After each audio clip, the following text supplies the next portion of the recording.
Bienvenue pour cette nouvelle plongée dans vos sources. Aujourd'hui, on s'intéresse à une figure vraiment majeure du cinéma, Robert Redford. Ah oui, Redford. Il y a cette image, bien sûr, l'immense star, le charisme hollywoodien à l'état pur.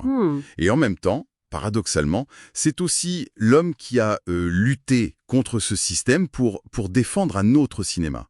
C'est fascinant, cette dualité. Oui, c'est une excellente manière de poser les choses et nos sources, notamment la biographie Redford, l'Indépendant, nous poussent justement à explorer ça, cette complexité. D'accord. On va donc regarder l'acteur, l'icône, évidemment, mais aussi le réalisateur, l'écologiste avant l'heure, et puis le visionnaire derrière Sundance. Voilà, notre mission ici, c'est un peu de comprendre comment ce jeune Californien de Van Nuys, qui aimait la nature, le sport, est devenu non seulement une légende, mais aussi quelqu'un qui a vraiment changé les choses dans le cinéma et défendu l'environnement très très tôt. C'est ça. Alors, pour comprendre, il faut peut-être revenir au début. Non, comment ça a démarré pour lui?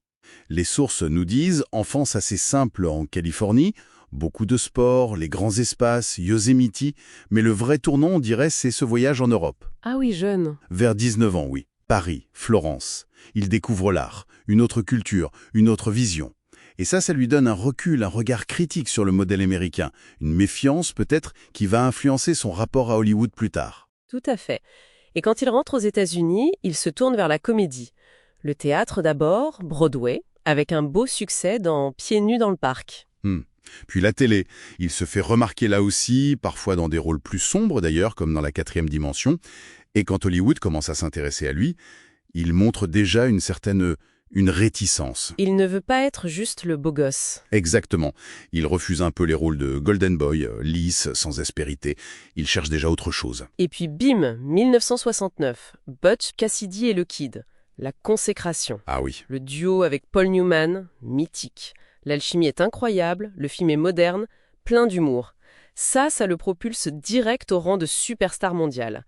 Le Sundance Kid, ça lui colle à la peau après ça. Et ce qui est vraiment intéressant, c'est ce qu'il fait de ce statut. Dans les années 70, il choisit des rôles qui semblent vraiment en phase avec les doutes de l'Amérique de l'époque. Comme quoi, par exemple? Jeremiah Johnson en 72, cet anti-western où il fuit la civilisation pour la nature, ça remet en cause le mythe de la frontière, de la conquête. Oui, c'est vrai. Et puis, Les Hommes du Président en 76, un projet qu'il porte, qu'il produit. Il joue ce journaliste d'investigation, c'est en plein après Watergate, c'est crucial. Tout en restant l'icône glamour absolue. Exactement. C'est ça le paradoxe. Nos plus belles années, Gatsby le magnifique, il incarne ça aussi. Et puis, il faut mentionner sa collaboration avec Sidney Pollack. Ah oui, très importante. Cette fine ensemble, dont Les 3 jours du Condor, une relation de travail très riche.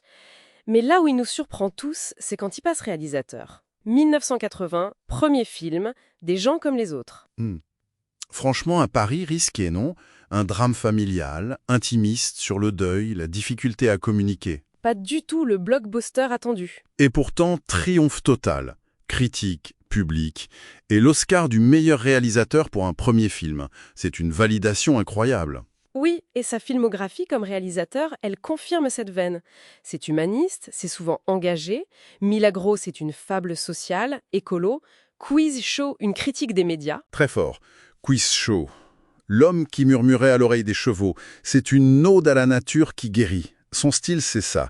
Une critique sociale, mais subtile, et un amour des paysages américains. Il les filme comme des personnages. Et puis il y a Sundance. C'est peut-être ça sa plus grande œuvre, non? Né de sa propre frustration avec Hollywood. Tout à fait. Il crée le Sundance Institute en 81, dans son ranch en Utah. L'idée, c'est quoi? Un refuge. C'est ça. Un laboratoire, un endroit où les talents peuvent développer leurs films, leurs scénarios, loin des pressions commerciales. L'accent est mis sur le processus, la prise de risque. Et de là naît le festival. Oui, le Sundance Film Festival, qu'il reprend en 1985. Au début, c'est un petit truc local. Et ça devient, la plus grande plateforme mondiale pour le ciné indépendant. Le tournant, c'est quoi? C'est Soderbergh? Voilà, 1989... Sexe, mensonges et vidéos de Soderbergh, découvert à Sundance, Palme d'Or à Cannes. Là, tout change. L'impact est énorme. Ah oui. Il révèle Tarantino, Paul Thomas Anderson. Ça pousse même les grands studios à créer leur division indé. Ça a vraiment redessiné le paysage. Et au-delà du cinéma, les sources insistent beaucoup sur l'homme.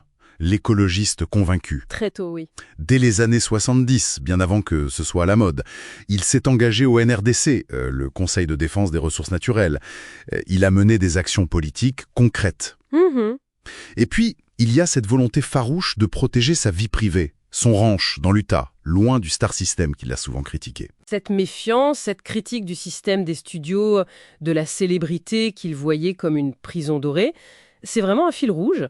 Et Sundance, c'est sa réponse la plus construite, je crois, sa façon de bâtir une alternative. Donc pour résumer un peu, l'héritage de Redford, il est multiple, hein. C'est l'acteur iconique, inoubliable, le réalisateur humaniste, respecté, le pionnier de l'écologie, et surtout ce parrain, ce visionnaire qui a transformé durablement le cinéma indépendant. Ce qui frappe vraiment en lisant tout ça, c'est la cohérence. Une vraie cohérence entre ses choix de rôle, souvent des outsiders, des personnages en rupture, ses films, son militantisme pour l'environnement, pour l'indépendance artistique, et même sa façon de vivre, en retrait. Oui, c'est très juste. Et peut-être pour finir, une petite pensée un peu provocatrice. Sundance, qui est né en opposition à Hollywood. Est devenue une institution tellement puissante qu'elle influence maintenant toute l'industrie. Et parfois, elle adopte elle-même certains codes commerciaux, de prestige. Ça pose une question intéressante. Comment une contre-culture, quand elle réussit, peut finir par intégrer, voire devenir une forme de pouvoir dominant? C'est une excellente question pour réfléchir, en effet.